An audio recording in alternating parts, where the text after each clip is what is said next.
And welcome to Unfiltered, Alastair Campbell, our second guest, which is obviously quite an honour, and it coincides miraculously with the publication of the sixth volume of your diaries. I had no idea. I just published a book, James. I didn't even know that. It made all good bookshots and even most mediocre ones. Yeah. Let's start, though, with where we are now and then work our way back to where the diaries begin in 2005. And where we are now, the day of the interview is the day after the keynote speech at the Labour Party conference. It seems, I don't know, ironic, significant, or utterly meaningless that in the index of your diaries for 2005 to 2007, which culminate in Gordon Brown assuming the reins of power at Downing Street, a chap called Jeremy Corbyn doesn't even merit a single mention in the index. Nor does Theresa May. What does that mean? Nor does Donald Trump. Nor does Brexit. Quite incredible, isn't it? 10 years in which everything's 10 years been and the turned world has upside changed. down. Yeah. I think within the Labour Party, it means that the Labour Party has changed. There's no doubt about it.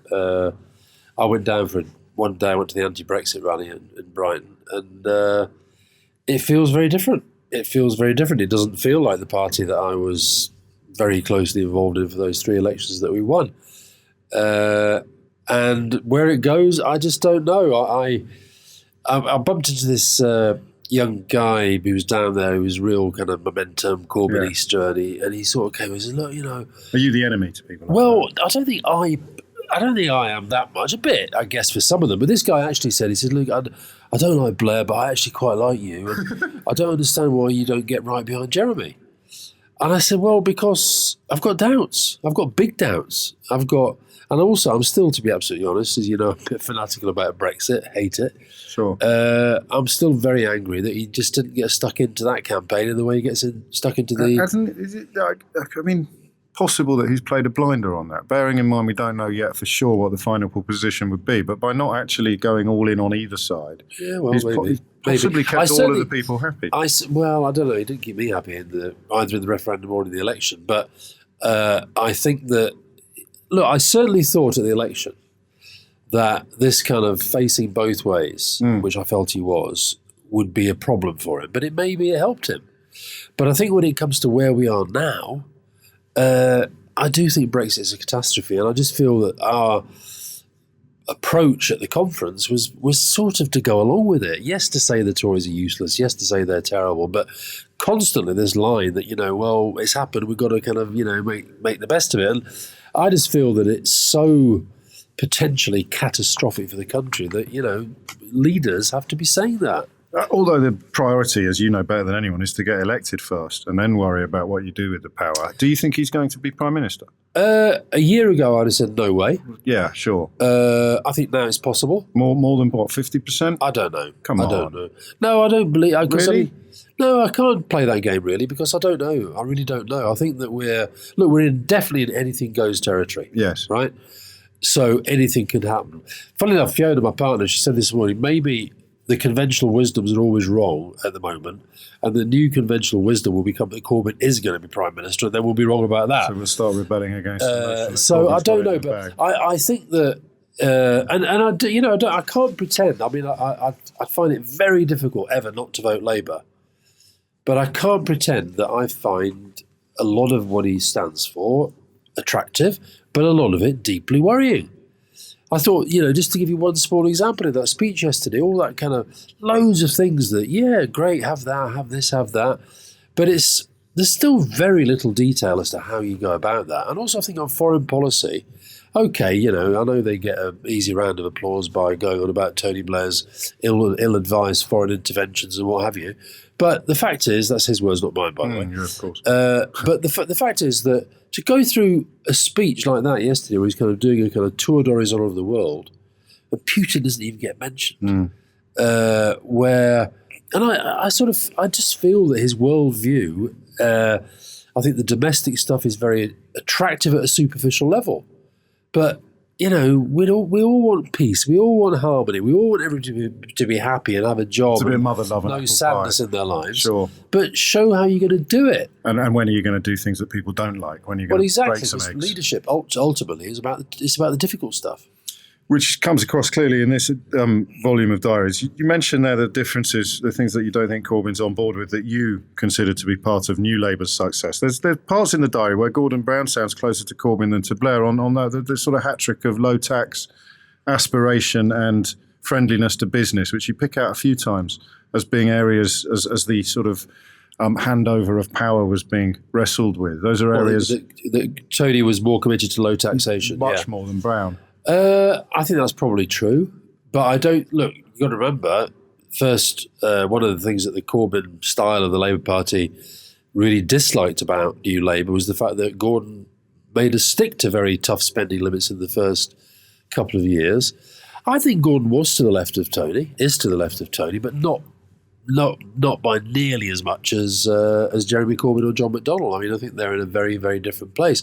John McDonnell, most budgets used to put out a complete denunciation of what Gordon was. Is he bright? McDonnell? Yeah. I don't know. Look, they've got. I don't know them that well. Sure. They've been around for a long time. I thought it was interesting when Theresa May was in Florence the other day. She was talking about Brexit. We need more creative solutions. I did feel at the last election, it really felt to me like we had two competing visions of the past being debated. No real sense of what the future's about.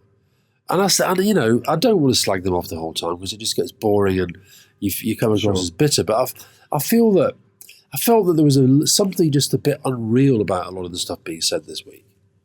Didn't feel like it was rooted in, and also when you get out of that bubble, is the ground really moving towards that more left-wing politics? I don't know. I don't feel it. Nationalisation's more popular than it's been since Wilson. Yeah, but that's, I think, in part with a lot of these things, what you're getting, and I think a lot of, in a funny sort of way at the moment, Theresa May's best friend is Jeremy Corbyn and vice versa. Theresa May gets a lot of strength with the Tory party by being there and by people saying, listen, if we do her in, he's in, right? And likewise, I think with Jeremy Corbyn, a lot of his strength comes from the fact that people look at Theresa May and think, oh my God, is she the best we can do? So it's not as exactly as if we've got these two titans with great new philosophies and visions for the world. Is there a great new philosophy in the wings? I mean, because Tony Blair would be the last Prime Minister that people genuinely believed was offering up something very, very different to what Corbyn is offering something different. Sure. No doubt about that. But different, is it that? It's not, one of the things he prides himself on is it's not that different to everything that he's always believed. It's not like a new vision for the world. And I thought that thing, this idea he had about, he seemed to be saying, we're going to tax robots, or I didn't quite understand how that was going to work. You tax the company that makes the robot. Right, because they're putting people out of work. Yes. I'm interested in how that's going to work. Sure. But I that whole thing I felt during the election, I mean, the next industrial revolution is going to be about robotics and artificial intelligence. And you didn't hear any of that during the election campaign from either side.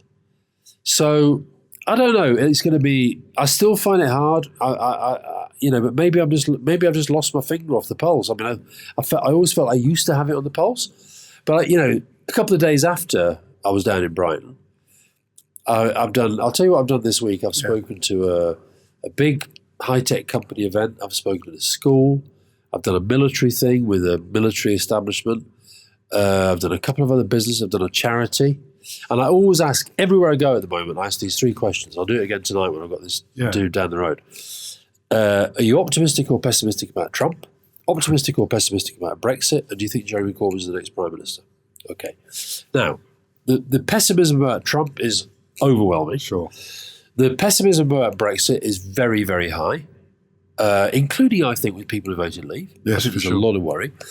And I'd say for Jeremy Corbyn, a year ago, if you asked that question, you got a laugh. Yeah. Now you get maybe 20% of people saying, I think he will. Only 20%?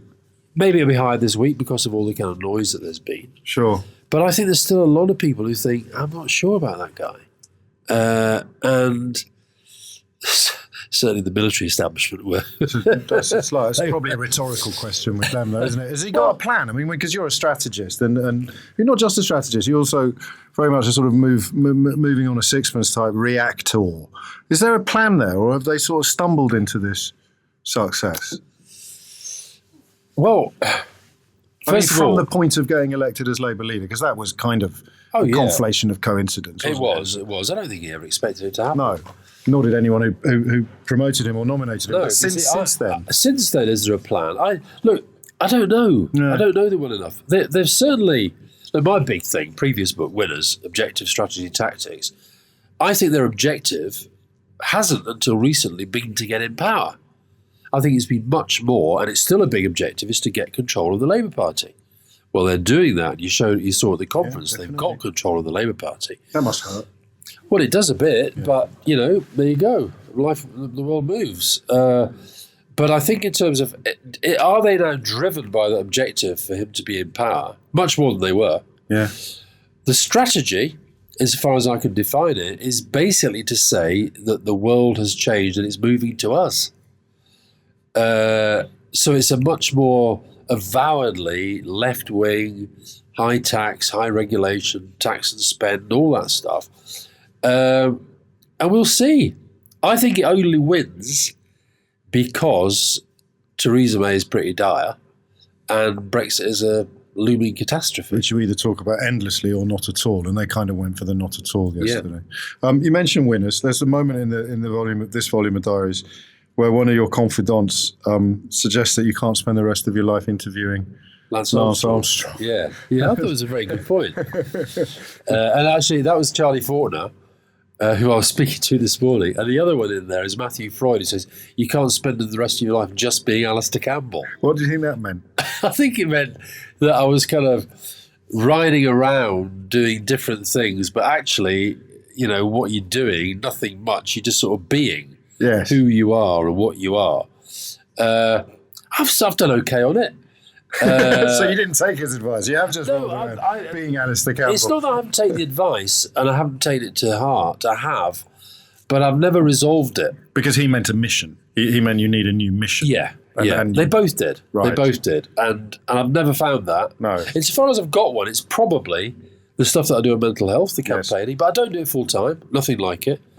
And I think what's happened is that having gone through journalism in a very intense way, then politics in a very intense way, if you'd have said to me when I was 25, when you get into your 40s, 50s, 60s, you won't have a job, you'll just sort of do lots of different things, you'll write loads of books, you'll do loads of speeches, you'll do charity stuff, you'll swan around the world kind of pontificating. And I said, well, that's just not me. But it's what I've become. Yes. And I think partly, I'm torn all the time. In fact, I think one of the most interesting new characters in this volume, because we're into volume 6 now, is my psychiatrist, who I finally, during this period, realised that all the stuff going on in my head, I need help. And he has been a great help. What sort of stuff? Well, depression most obviously, but I think also the conflicts in my head, which do tear at me a lot. One is between, there's no doubt, I think a lot of people have this, I've got a conflict between self and service.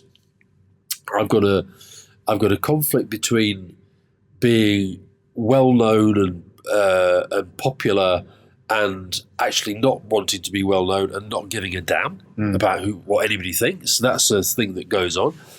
I've got a conflict between the need to be needed and also the need to be free. These are things that go on inside my head all the time.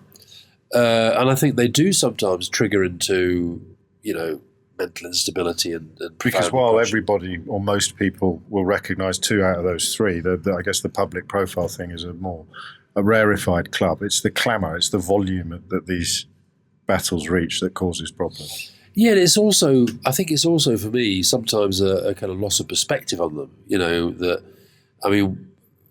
You must be losing perspective, as happens sometimes with me when I literally can't sleep because I'm thinking about them.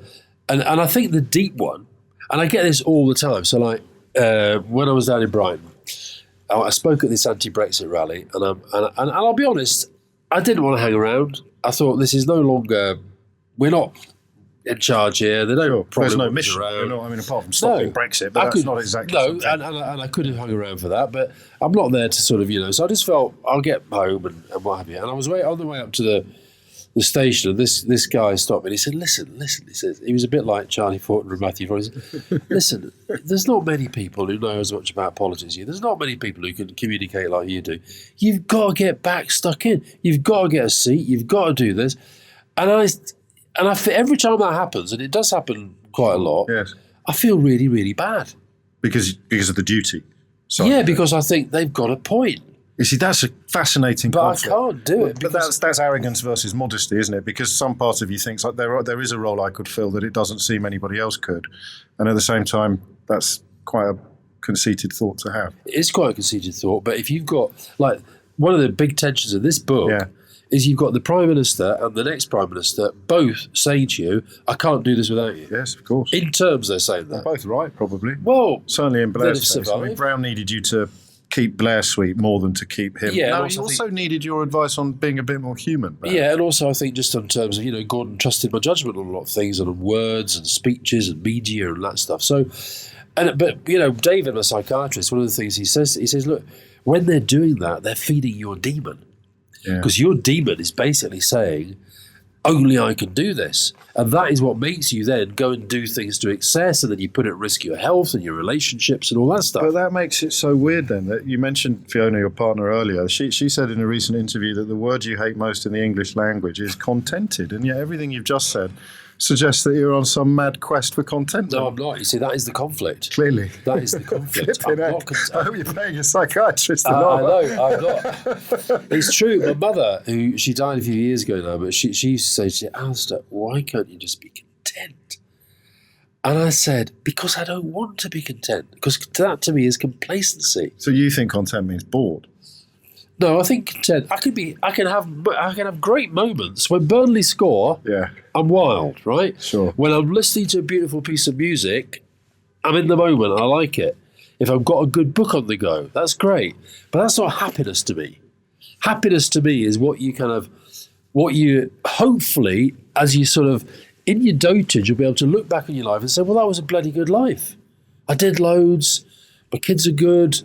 I had loads of amazing experiences. I've done stuff. I'm happy about that. So, like, with the diaries, I mean, less so this one. Or actually, no, this one is quite intense. But I remember when the Blair years first came out, which was the first one, and I was doing an interview in Ireland, and this guy says, "I've got to say to you, you don't seem very happy doing this job." And I said, "No, I think that's a fair judgment, but I'm very happy that I did it." I don't quite follow that. It's almost like you're looking at your life from the outside. I'm happy, pleased, contented that I played a fairly significant role in helping Labour to win 3 elections, in helping Tony Blair to do peace in Northern Ireland, in helping manage a transition between two, I think, good politicians as prime ministers. I'm happy that I did all that. A lot of the time doing it, I wasn't enjoying it. So when my mum used to say, why can't you just be content? I'd say, because I'm not. Is it? I just have an image there, as you said that, of an actor who is physically sick with stage fright before they get onto the stage. So clearly they're not remotely enjoying, but something happens when they're on the stage, when they come out of themselves, and that is why they do the job that they do. No, I don't think that was me. No? I didn't feel... I think when I was doing the briefings and all that... You're never nervous?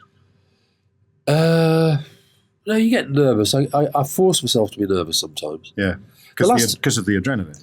Yeah, because when it matters, I think you've got to sometimes signal that something matters more than other things.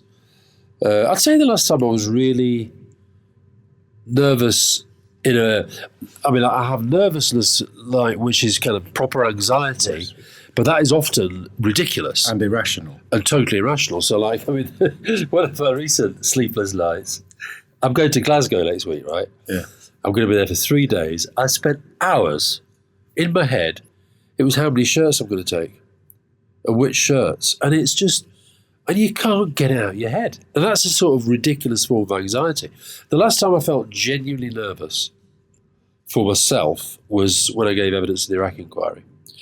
And again, I think that was partly it was because it mattered. It was important. Every word, if I had one word out of place. When Whereas the Leveson inquiry, I wasn't nervous at all. You didn't have as much at stake in the Leveson. No, but it's still kind of, it's live on telly and it's a big deal. But the Iraq inquiry, I felt genuinely nervous. I think it helped me in a way. But I took my son with me. For moral support? For moral support, I was worried, again, one of the sort of irrational anxieties that I was worried that, I don't know, somebody would provoke me.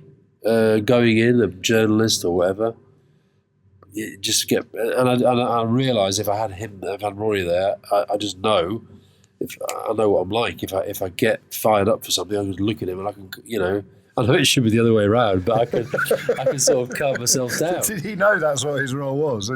Pretty much. I think he was interested in going anyway. Of course, it's history and unfolding. But funny enough, I did exactly the same when the first volume of Diaries came out, which was a big thing. It was like leading the news. It was ridiculous. And I did the Today programme with John Humphreys, and it was my first interaction with the Today programme since the whole row about Andrew Gilligan, the Iraq dossier, and all that. Yeah. And it was, and again, I wasn't that I was nervous, but I knew it was going to be a moment. So I took Rory with me again, and he's just, my kids they're all great, but he's just got a very nice sort of calming manner.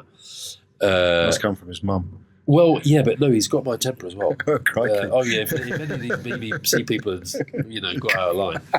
And do you know what? It was the only time I can ever remember that the interview went through 8:30, went through the weather, went through the sport, and the through the glass on the other side of the glass was just. I've never seen so many suits in for an interview in my life. All the BBC there, it was ridiculous.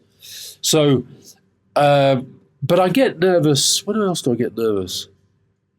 I get nervous for my kids if my kids are doing stuff, but myself, if things like this or things like doing a speech or I've got to make myself nervous to be nervous because you're in your comfort zone. When that 25-year-old Alastair Campbell you mentioned a moment ago, who frankly would have found it impossible to believe that you're 60 now. I'm 60 this year. 60 this year would be doing what you're doing now. Would they have found it plausible that at 40 you'd be essentially crossing over from journalism into, let's call it news management for the sake of argument? Politics. Well, all right, but your job, but your job was to try to direct the news, to try to control the news. I think so. Would have been surprised? No, wouldn't have been surprised. You could see that wasn't a massive departure for you. No. In fact, funny enough, I can't remember when it was. It's really strange, this. Go on. Well, when I had my breakdown, I had a breakdown in the 80s. So I was 29. Okay. So I'd been quite a high flyer, rising up through the mirror. I went to Today, had this breakdown. And after it, I went off with Fiona to France. And we hadn't any kids by then. And I sat down and I wrote a novel. I was coming out of this breakdown. I'd been psychotic. It was quite heavy. And I wrote this novel, and it just sort of poured out of me, absolutely poured out of me. Now, the two main characters were a singer called Rory, which is what we subsequently, our son was called Rory, first son, and the other one was a Downing Street press secretary. And the Downing Street press secretary was a kind of really malevolent, manipulative, controlling figure who felt that this Rory McBride guy, who was a pop singer, it was like a kind of cross between Paul McCartney, Bono, and Bob Geldof, who became somebody with real political power. Wow. Okay. And this would be about the time, a bit after Ugly Rumours, a bit after Tony Blair was way after that. But it became, and anyway, so I wrote this novel, and a lot of it was about my breakdown and all this stuff going on. So what happened was that the Downing Street press secretary, he sort of he organised for this person basically to be destroyed psychologically. Okay, that was the story. Now, fast forward. So what? Just by way of, people often say it's amazing you and Fiona are still together, and they're always thinking about her staying with me. Sure. It was just when the Amstrad was happening. I wrote it all longhand, shorthand. I then typed it all up, Fiona read it, and she pressed the wrong button, and we lost the whole thing. What, 80,000, 100,000 words? I don't know what it was. Whatever. Whole shebang. The whole thing. It's the only time in my life I've ever curled up in a fetal ball and put my head under the blanket. She was pretty devastated, but we couldn't find it. It's gone. Anyway, probably for the best. Well, but fast forward into this new weird life I read now. My first novel, a lot of it was in there. Really? All in the mind. It was, and it wasn't about Downing Street, but a lot of the psychiatric stuff and the depression, the psychosis, the breakdown, it was in there. So I think it was for a reason. But why were we talking about that? I can't remember. So we were just talking about the. I can't remember either. Yeah. You took me with you on that journey. Okay. So talking about the notion of nervousness originally, and you then. I asked you whether your 25-year-old self could have seen you as a spin doctor, and then that's right. So I would say that whole thing about I was a journalist, and I was never really a proper journalist once I got to the Mirror. I was very political. I didn't lie. I didn't make stories up like people do today. But you were on a mission. But I was biased. Yeah. I was avowedly pro-Labour. I didn't like the Thatcher government, and I thought journalism could play its part in that. But I got closer and closer to politics. So, for example, people probably forget this, but the famous Hugh Hudson election broadcaster Neil Kinnock walking on, I was part of that. I worked with. I didn't know that. I did the interviews with Neil for it. Right. Now, that's not proper journalism, is it? You know, I'm writing about the guy. I even covered the film when it was launched, but actually I was part of it. So I was very committed. And I think I did start to see, I was so close to politics and covering it so intensely and so closely, I started to see two things. One, if you really want to make a difference, you've got to get involved properly. Jump the fence. And funny enough, I don't know, who knows, I think if John Smith hadn't died, it's possible that at the election after I tried to have got a seat, I was starting to think about that. But then he died. Tony asked me to work for him, and that was opportunities presented themselves. Would that be? I read former Daily Mirror editor Mike Malloy's autobiography the other day, and I think that French trip with Fiona, would that be when he found you busking with your bagpipes because you run out of money? No, that was subsequent to that. Was it? Was it? Hold on. It was definitely France. It seems about the right era. It was before. Oh, was it really? Before, okay, but Fiona was around though, because she was going around with the cat. No, Fiona refused to go with the cat. Fiona refused. That was because I think Malloy's printed the legend then, rather than no. The thing about it was the most extraordinary thing. And again, you know, life is so much about luck, isn't it? Yeah. We were young reporters. I was on the Mirror, just started really. Fiona was on the Express, and we weren't poor. We had, decent salaries, but I actually liked busking. So we go on holiday, I'd play my bagpipes, I'd get them out, and Fiona just couldn't. She hated doing this thing. She wouldn't do it. So the next thing I know, there's this tap on my shoulder, and it's Mike Malloy, who I barely knew him.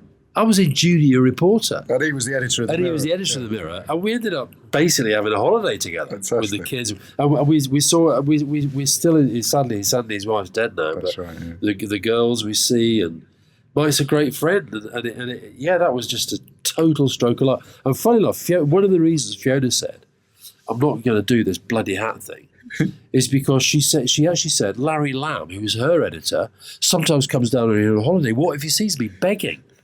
Right. Next thing, my editor does see me begging, thinks it's hilarious, and we become great mates. There's a possibility reading all the diaries, particularly as they get to the later areas, where they're stories of relationships. They're not actually political pot boilers. There's revelations in there because you were very close to power, but you seem to be most interested in your relationships, and the two key ones are with Tony Blair and with Fiona. And you write very openly and honestly about your relationship with Fiona. Were they ever jealous of each other? Can you imagine her being jealous of him? Was he ever jealous of her? No, I don't think so. I don't mean in a homoerotic sense or anything like that. I just mean that sense of your focus being on him and being a little bit resentful whenever it had to be directed anywhere else. I don't think so, but I think that Tony, I remember Peter Mandelson once said that, one of Tony's great strengths is incredibly selfish, but nobody realises it. Yeah.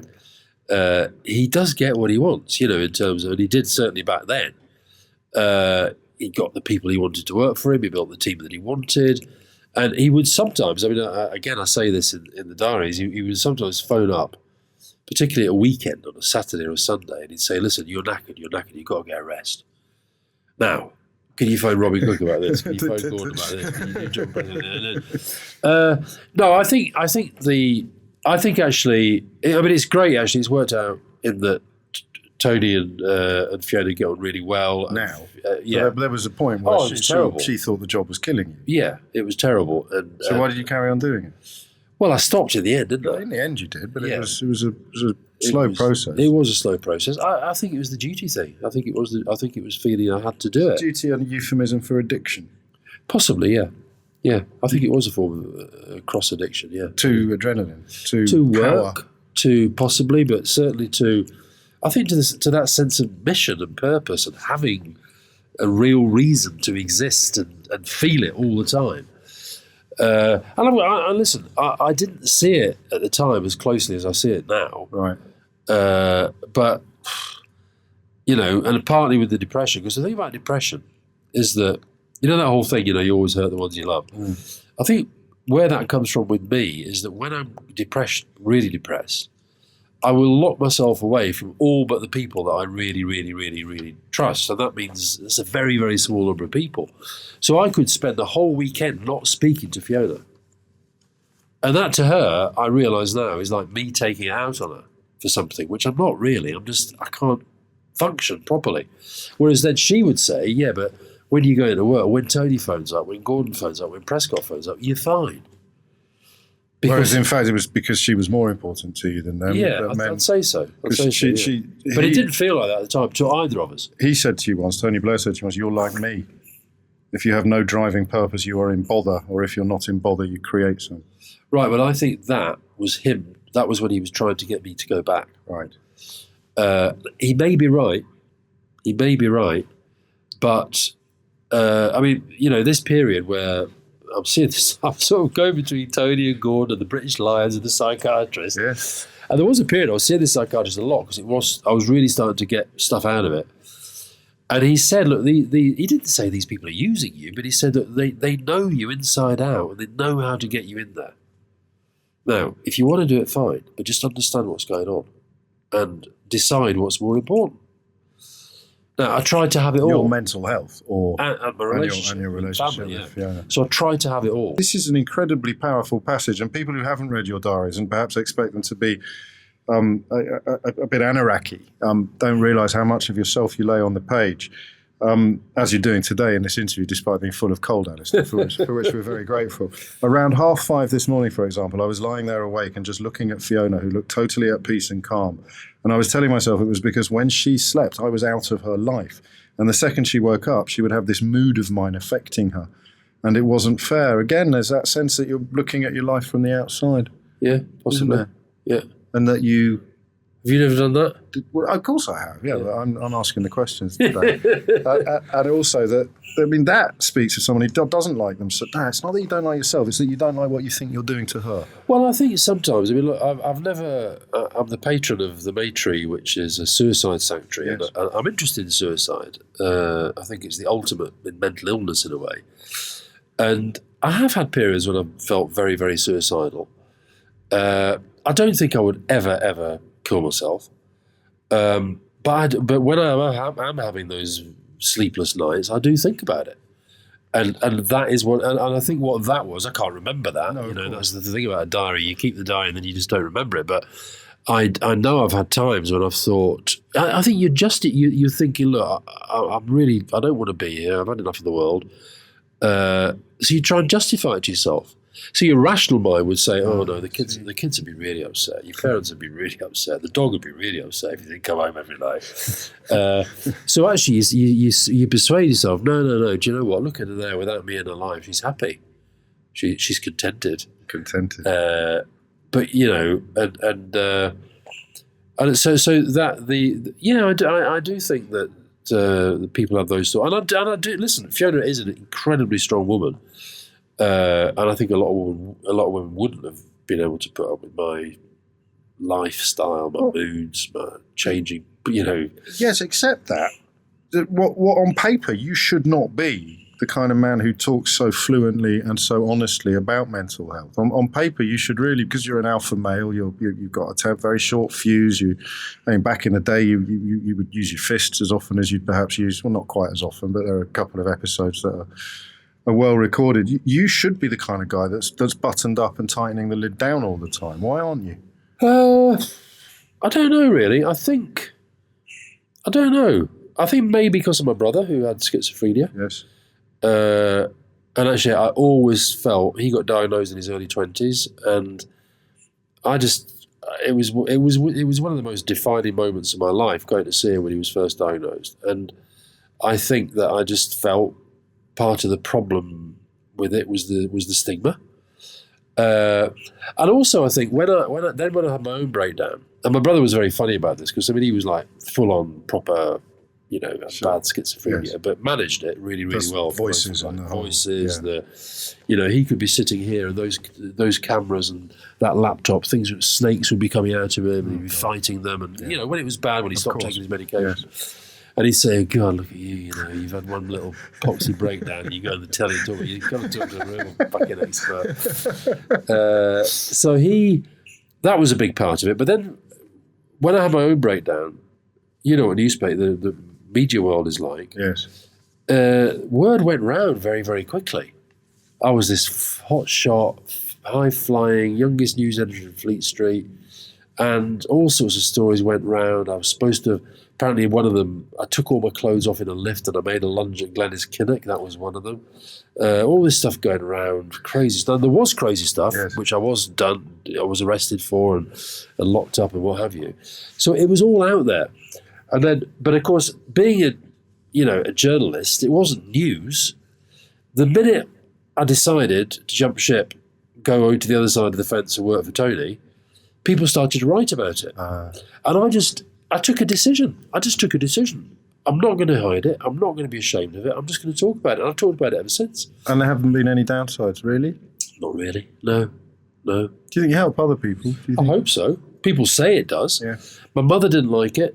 Because generation, our business is our business. And also I think, and it's interesting, when I had my breakdown, Fiona came up to Scotland where I was, and her dad, I didn't actually tell my parents for a while because...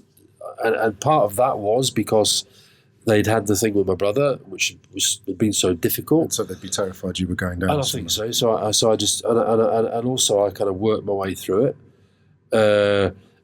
But then what I do now, so I've just finished my fourth novel. The three of them really are about mental illness, mental health, and one's about the psychology of the sort of pathology of fame, I call it. One's about alcoholism, one's about mental illness. So this is like for me. I hope other people get something out of it, but I get something out of it. I feel better. I feel better when I feel like absolute shit and I can say it to somebody without feeling... Whereas a lot of people, when they feel like that, they feel worse when they tell people. And that's the stigma, and it's the taboo, and it's feeling you're letting somebody down. Shame. Yeah, it's a shame. Now, if you had cancer, you'd be really upset. Your family would be upset, but you wouldn't be ashamed of it. Sure. Whereas actually... There did used to be a stigma for cancer, the big C. We didn't call it cancer. And I think... Because people were terrified of it, because they knew so little about it. They knew so little, yeah. And likewise with this, we actually don't, but and mental illness, research, it's the back of the queue. Services, it's the back of the queue. The campaign is working and the politicians all say it's a priority. They're just not putting the money there. But the money's not there, and the understanding's not there. And talk is cheap. Why so, I don't know if dismissive is quite fair, but certainly not enthusiastic about the prospect of going to Alcoholics Anonymous? You mentioned that in 2012. Because the breakdown you associated with alcohol. Yeah, I did. And funny enough, I've got a son, Callum, he goes to AA most days. He had a really bad spell 5 years ago. He's not had a drink since. And he really gets a lot out of it. I just never did. I don't know. Just for personal taste type thing, not a matter of principle. You don't have a problem with prayer of serenity. No. The man that inspired Malcolm Tucker. Not at all. Doing a prayer of serenity. All right. No, in fact, I think the prayer of serenity is excellent. I think the sentiment is fantastic. But I got through it in my own way, I guess, and I was determined to do that. And also, I do have a drink every now and again now, which I know. After 13 years dry, Yeah, was it? yeah. What's the phrase you use, dry drunkish? What does that mean? When you say you and Roy Keane, after you connect with Roy Keane a little, without I mean, knowing him well, but you just see similar traits in his personality. I do, yeah. And you write that you're both a bit dry drunkish. Yeah. What does that mean? It means that you're looking out for, there's some addiction going on in you all the time. Right. Like an obsessive type, addictive. Yeah. And it's like, and I think... Does he know you think this about him? Didn't you write to him? I don't know if... I wrote to him, I'll tell you what I wrote to him, was when he... And funny enough, his agent at one point sounded me out about ghosting his biography. I wrote to him after he got the boot from Fergie. Now, and I only had that story from Alex Ferguson's side, but I don't know why I felt an empathy, and I wrote to him twice actually. I think I wrote to him when he quit the World Cup, and I wrote to him when he left United, and it was basically just to say, look, tell me to get lost. It's none of my business, but I think I know some of the traits. And it was to give him a few thoughts on the pitfalls for obsessive addictive personalities leaving an all-consuming job for an uncertain future. That's exactly what it was. What pitfalls? Some of the ones that I fell into. Like, for example, one of the worst depressions of my life was after I left Number 10. Was it? Absolutely. And also the pitfalls that I'm still struggling with, in terms of just constantly trying to get the right balance between all these different conflicts going on. But Roy, he's an amazing guy, and he came to, because he lives not far from Burnley. I was at a Burnley game last season, and I had a cup of tea with him at half time. And Stan Turner, who's one of our old managers, he was there as well. And we just sitting on a cup of tea at half time. Right, it wasn't that great a game. I think we were winning 1-0. No kidding. And Roy Keane starts talking about these, not our team, the fullbacks on the other team, like with a passion and a vehemence that is just beyond belief, and how much they're fucking disgrace, and they shouldn't be. He should take them off. He should take them. He really cares. Really, man. I said, well, why do you care? Yeah. He said it just offends me. It offends everything that I believe in, and you get that. I do get that, but I felt with that, I just thought, that's his demon. Yeah. But I think the thing about the demon, this is the argument I have with my psychiatrist, and he's not so sure, but I say that the things that he calls my demon, they might be the things that make me able to do some of the things that I've been able to do. So that's a good thing. Yes, it's controlling it, I guess, because you can't. But really, I mean, I've mentioned Malcolm Tucker. It's a throwaway comparison, although it's a ostensibly accurate one. You have to be a bastard to get the stuff done, but obviously being a bastard has a downside to it. Yeah, but I don't think I was a bastard. You see, I was never a bastard. Most political editors would disagree. I don't know, but you see, I didn't. They weren't the most important people to me were my team. Yes, and I wasn't a bastard to them. I don't think I was a bastard to most of the political editors. I think I was tough in terms of communicating what we wanted to communicate, because if you don't do that with our media, they'll just roll you over. How bad is the media now compared to when they started in 97? The Daily Mail was powerful, but this almost, we've talked together about this before and we sing from similar hymn sheets, but there's a sociopathic malevolence at the heart of Fleet Street now in the guise of Paul Dacre, really, that arguably is doing untold damage to our democratic process. A fairly leading question, but I'd probably agree with every word of it. Yeah. And also, I think power is the wrong word for these guys. I think they have an influence on the tone of the public debate. So I say, for example, with regard to Brexit, in the end, people made their own judgment and they voted in the way they did. And I don't think you could say the papers swayed that. I think Gove and Johnson ultimately were the people who... With that bedrock of 30 years of comical negativity. Exactly. Yeah. And that, I think, is what laid the ground for having the referendum at all. Absolutely. And likewise, I thought Jeremy Corbyn was quite a good crack he made in his speech. Last time he did 14 pages slagging me off the day before the election. Next time he did 28. Ed Miliband wouldn't have done that. Ed Miliband did take on Murdoch, though. Not in editorial sense, was it? Wasn't it more? He did. He was, if you remember, he really was the one who drove to get the Leveson inquiry, and he took. If I was involved in the discussions with him about that, and he knew it was a political risk, and of course the Labour Party, part of the Corbyn sort of mantra about us is that we flew halfway around the world to Australia to court Rupert Murdoch, and we did. And we did that, as I would say, as a kind of neutralising thing, trying to sort of stop their claws from being quite as sharp as they'd been, say, with Michael Foot. And it worked. And it worked to some extent. But I think we spend too much time talking about them and worrying about them. I still think politicians who have their own strategy, who take that strategy forward, I still think even in Britain, with our media as it is, you can get that through. The vision thing. Yeah, and also a sort of a pragmatic approach to it. I think that Tony did, I think one of the reasons the press still go after Tony in the way they did is actually, they loved him for a few years, they then hated him for a few years, but they never really got him. No. And they're still trying to get him after the event. There's a degree of fascination. Yeah, but I think, and you used the word sociopathic, I do think, I've said before about the Mail, I think it's the very, very worst of British values, thinking they're the best. Yes.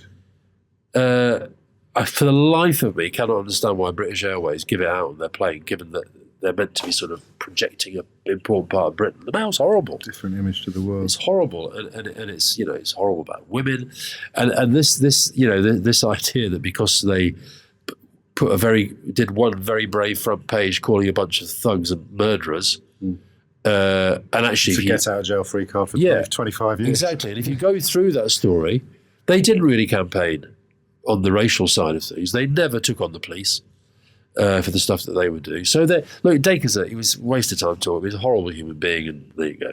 Irredeemable. There he is. But I think that the other factors now in relation to media culture are far more complicated. I still don't think any of us have got our head round what is the impact of social media. No. It is absolutely staggering to me. I've just interviewed Gary Kasparov recently. We talk about it. It's staggering. And Al Gore, I talked about this, that when I was a journalist covering Margaret Thatcher and Ronald Reagan, if there had been the slightest suggestion of Russians getting involved in the American election, that would have been landslide time for whoever was up against the person the Russians were helping. But just absolutely no quibbling, no care. questions. Why is that? I mean, I think it's to do with the polarisation in American politics, so that they just, as long as it damages your opponent, I don't care where it comes from. Anything goes. But it would, I mean, you could even look at McCarthyism, but even the sort of less toxic elements of that anti-Russian fear, it's quite, you're right, it's absolutely breathtaking that the notion that the Kremlin delivered the White House or delivered Donald Trump to the White House certainly helped him. Doesn't frighten his core or his base at all. No, not at all. Not at all. But also including, and the thing about, the point Kasparov made about Putin, it's not a left-right thing for him. He is just as happy to have Marine Le Pen, Die Linke, Jeremy Corbyn. I'm not saying Jeremy Corbyn is a, but disruptors. Yeah, he would much rather have. So, like in the German election, Putin essentially was helping Die Linke and Alternative for Germany, because or any big international alliance like the European Union or NATO or international norms and laws, they're a threat to him. And I think with Trump, my big thing about Trump is that I think he's jealous of Putin. Yeah. Because he sees how much easier it is if you can totally control your parliament, totally control your media, you can rake off money left, right and centre and get away with it. And the people sort of know but don't object. But they don't object.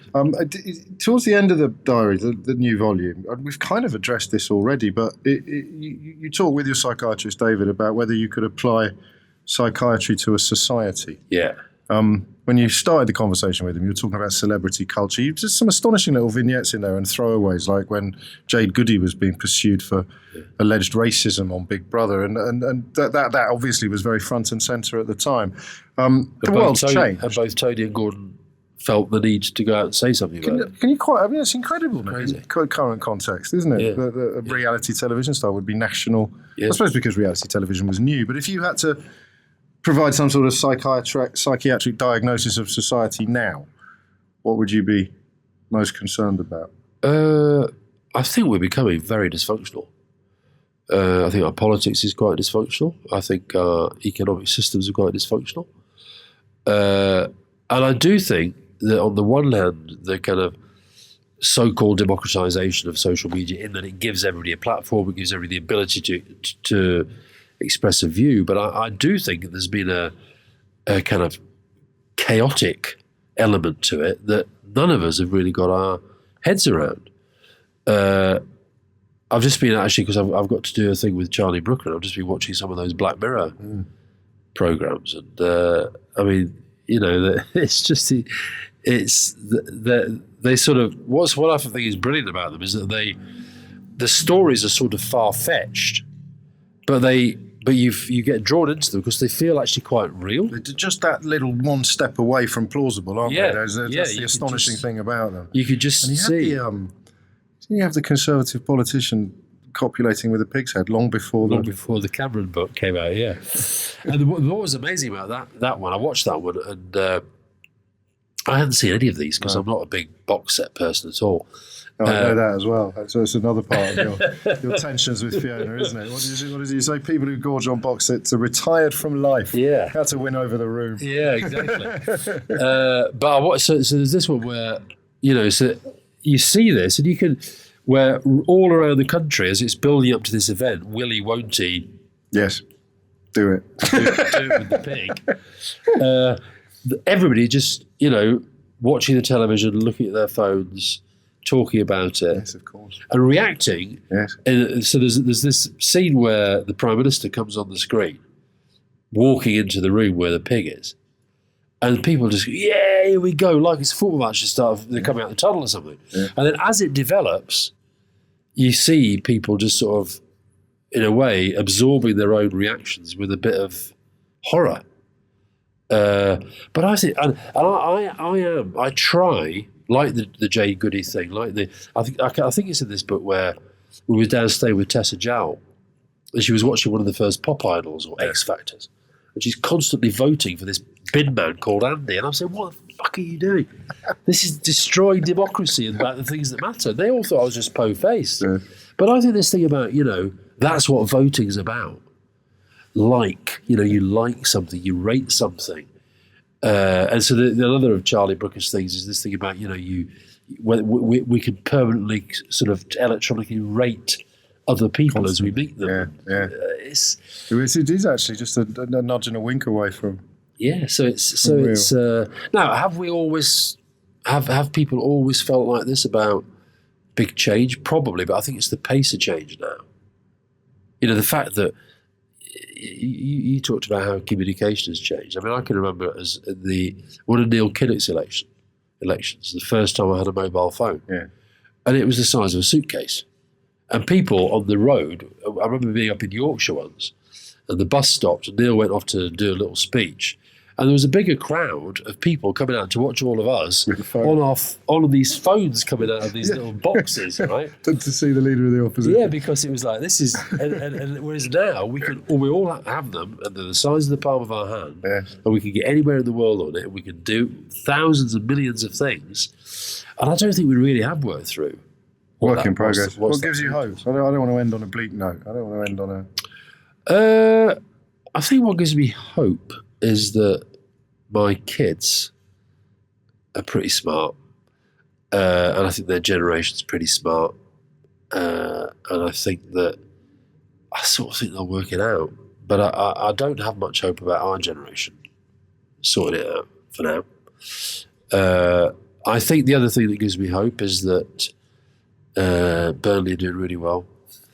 No, I think we're actually, even though the world does feel like it's a terrible mess, and Trump, for me, and Brexit have these terrible shadows over it all the time at the moment, but we're actually killing each other a lot less than we used to. Yeah. We're better educated than ever. We're living longer, which is, you know, pretty good. The state in which a lot of people are living latterly is maybe not so good, but that'll probably work itself out eventually. So I'm sort of optimistic despite everything. And more volumes to come. Forever and ever. Is it? Well, I might as well keep going. Well, is it not? I mean, with the greatest of respect, you mentioned what a massive event the first one was, when the Today programme ripped up decades of convention to continue the crashing through the pips and the news and everything. Yeah. Presumably, now you've left Downing Street in this one. Yeah.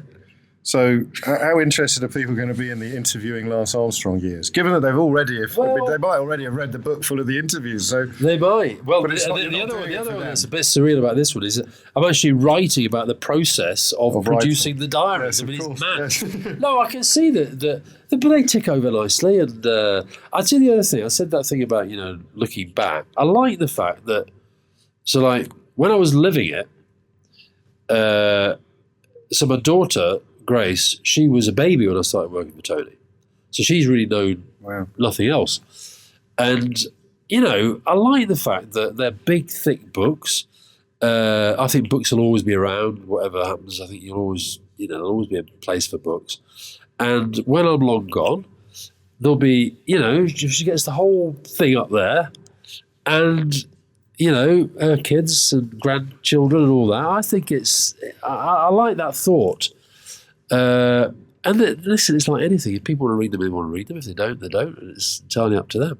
But they do fine. It's funny, we've gone full circle, because at the beginning, when we were talking about happiness and your unhappiness with the notion of contentment, you talked then about looking back on a life, and that's what happiness is, feeling that and you just said exactly the same thing again in a slightly different way. It's posterity that you're talking about. No, it's not posterity. It is posterity. Is it? Yeah. It's a pompous sounding word. It doesn't mean it's a pompous thought to have. I do think that maybe it is because you're right, because I'm older. My brother's died. Yeah. 2 parents have died. A lot of my close friends have died. You do think about it more. And it's not about legacy, because when it comes to legacy, very, very few people have a real legacy. When it comes to politics, you're talking about a handful. In a government, you're talking about the Prime Minister and maybe, like, for example, Nye Bevan in the National Health Service, and that's his legacy. But I think with me, I think maybe actually it's to do with atheism. It's to do with the fact that I don't believe in God, and I think a way to, I'm not remotely a saint, but I think a way to stay, on parameters that are kind of, livable with in yourself and those around you, is to think, it's about how it all feels towards the end that counts. I really believe that. I really believe that people spend too much time worrying about whether they're happy now, whether they're having a good time now. That whole instant gratification thing, I'm not really into that at all. I'm into thinking, right, is this worth doing for the long term? Is this worth sticking with? Is this worth getting through? I think resilience is one of the most important qualities any of us have. And is there one big challenge left? Well, there might be, but the only time I've even got close to not just interviewing Lance Armstrong or not just being Alastair Campbell was actually to do with the Olympics. Yes. But in the end, it didn't happen.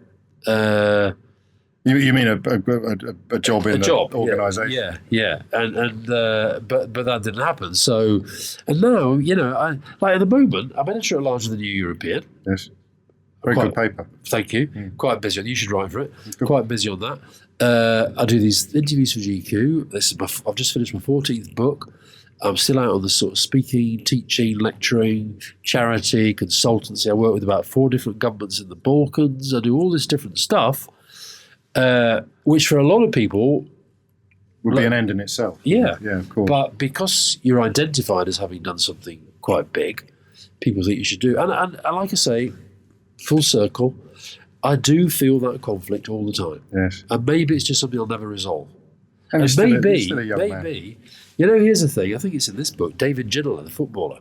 Amazing how, because this is the soccer age years as well. Of course, yeah. So Ginola saw me do an interview where I said in this interview, I know that I will always regret the fact that I didn't stand for Parliament in my own right. I said that. So he phoned me up and he said, listen, if you know you're always going to regret something, you know what to do. And I said, no, but the thing is, I think I'd regret it if I did it as well. That is the sort of torture. The kernel at the heart of the conundrum that is Alastair Campbell. Yeah. Thank you. Thank you very much.